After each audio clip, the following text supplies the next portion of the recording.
મુખ્યમંત્રી ભૂપેન્દ્રભાઈ પટેલની ઉપસ્થિતિમાં વિકસિત ભારત વિકસિત ગુજરાત 2047 અંતર્ગત પ્રબુદ્ધ સંમેલન યોજાયું. મહારાજા કૃષ્ણકુમારસિંહજી યુનિવર્સિટીના અટલ ઓડિટોરિયમ હોલ ખાતે વિવિધ વેપારી એસોસિએશન અને શૈક્ષણિક સંસ્થાઓ દ્વારા પ્રબુદ્ધ સંમેલનનું આયોજન કરવામાં આવ્યું હતું. આ સંમેલનમાં મુખ્યમંત્રી ભૂપેન્દ્રભાઈ પટેલ, કેન્દ્રીય મંત્રી નીમુબેન બાંભણિયા, મંત્રી જીતુભાઈ વાઘાણી, ધારાસભ્ય સેજલબેન પંડ્યા, શહેર પ્રમુખ કુમારભાઈ શાહ સહિતના મહાનુભાવોની ઉપસ્થિતિમાં પ્રબુદ્ધ સંમેલનના માધ્યમથી મુખ્યમંત્રી ભૂપેન્દ્રભાઈ પટેલે વિકસિત ભારત અને વિકસિત ગુજરાત માટે 2047 સુધીના રોડમેપને 6 મહત્વપૂર્ણ સેક્ટરના વહેંચવામાં આવ્યા છે, જ્યાં રાજ્યના સર્વાંગી વિકાસ માટેનું આયોજન અંગેની સંપૂર્ણ માહિતીઓ આવી હતી.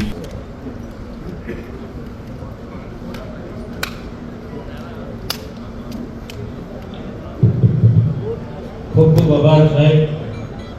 કોમર્સ તરફથી પણ મોમેન્ટ ઓપન કરશે, જોરદાર તાળીઓથી વધાવીએ.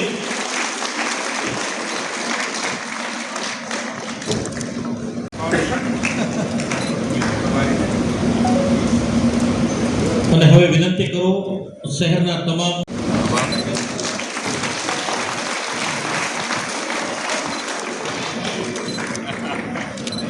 બદલ એમનો આભાર વ્યક્ત કરું છું.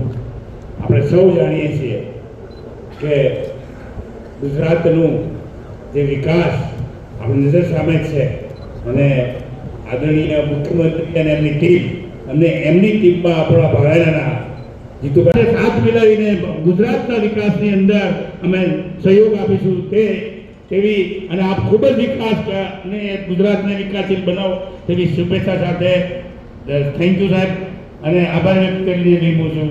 જય હિન્દ, જય ભારત. શૈક્ષણિક અને સામાજિક સંસ્થાઓના અગ્રણીઓ માન્ય શ્રી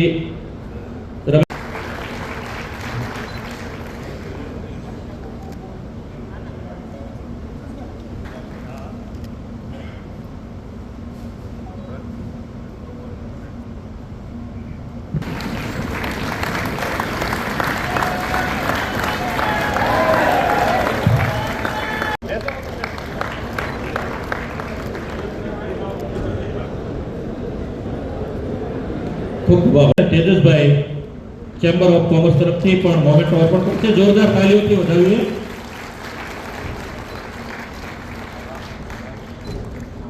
प्रमुख श्री लघु उद्योग भारती खोड़ाभाई जाखड़िया, प्रमुख Shri strip recycling association India Ramesh bhai Mehta, प्रमुख श्री डायमंड मैन्युफैक्चर एसोसिएशन. સાંભળીશું ફરી એક વાર આપણે આવો જ મોકો આપણે આવીશું. આજે આપણે ભારતીય જનતા પાર્ટી ઇલેક્શન વખતે જ આવે, ઇલેક્શન વખતે જ કામ કરે એવું કંઈ છે નહીં. આપણે તો કન્ટિન્યુઅસ કામ કરવાવાળા ભારતીય જનતા પાર્ટીના કાર્યકર છીએ અને બહુ મોટો બદલાવ ગુજરાતમાં આખો થયો. અને શું છે કે આપણે મનુષ્ય સ્વભાવ છે કે ભાઈ જેમ જેમ આગળ વધતા જઈએ ફેસિલિટી મળતી ગઈ, ફેસિલિટી જે મળી ગઈ છે એ ભૂલીને કેવી રીતે હવે આગળ શું મળી શકે, હવે આગળ શું મળી શકે, એ મનુષ્ય સ્વભાવ છે. એટલે વ્યાજબી વસ્તુ છે, એમાં કંઈ ખોટું નથી. પણ જે બદલાવ થયો એક લેવલનો થયો.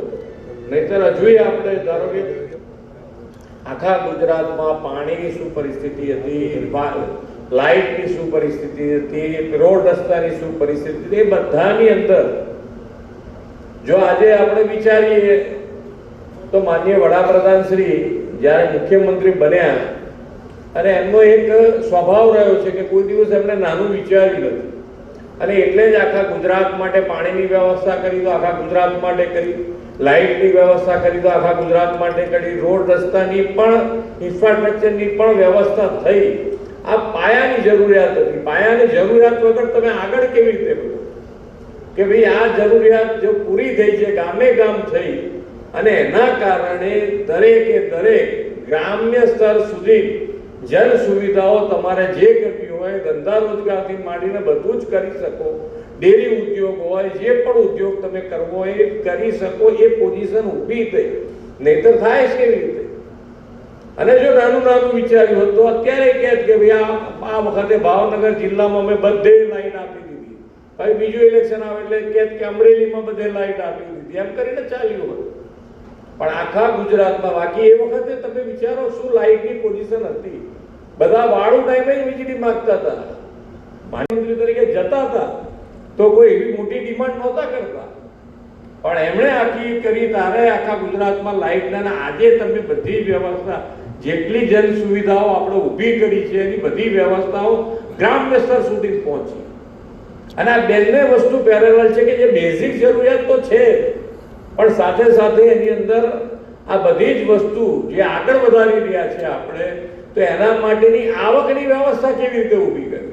બાકી તો દર વખતે ઇલેક્શન આવે એટલે બેરોજગારીનો મુદ્દો આવે, પણ ભાઈ બેરોજગારીનો મુદ્દો તમે ઉઠાવો છો તો એની સાથે ક્યાંક કોને કે ભાઈ આ જગ્યાએ આ રાજ્યમાં અમે આ રીતની આખી વ્યવસ્થા કરીને કોઈ પણ એક પણ બેરોજગાર નથી એવું અમે કરી દીધું, એવું યોજના લાઈન તમારી સામે મૂકે તો અહીંયા સામે બધો એવો વર્ગ છે કે જેને ખબર જ પડે કે ના હું સાચું કહું છું કે ખોટું, પણ ખાલી મુદ્દો ઉપાડવાનો. અને અહીંયા બેઠેલા દરેક જણને ખબર છે કે ગુજરાતમાં આજે તમે ખેતરમાં જાઓ તો ખેતરમાં દાળીએ કોઈ આવવા માટે તૈયાર નથી, એને 500 આપતા તો 700 આપવાની આજીજી કરવી પડે તારે પેલો આવે. થઈ છે ગુજરાતમાં વ્યવસ્થા ઊભી થઈ છે 2003 થી, જ્યારથી વાયબ્રન્ટ ગુજરાત સારું કર્યું તો પેરેલલ ચલાવ્યું છે. આજે જે તેમની દીર્ઘદ્રષ્ટિની આપણને લાગે તેમ જેમ તમને એના ફળ આપણે અત્યારે એના ફળ લઈ રહ્યા છે. 2003 થી જે વાયબ્રન્ટ શરૂ કર્યું તો એ વખતે ગ્લોબલ પ્લેટફોર્મ અહીંયા ગુજરાતમાં આપ્યું. દેશ લેવલે વાયબ્રન્ટ થાય ને એમાં ગ્લોબલ પ્લેટફોર્મ મળે તો વાત જુદી છે. એ વખતે દેશ લેવલે કોઈ વિચારતું નહોતું.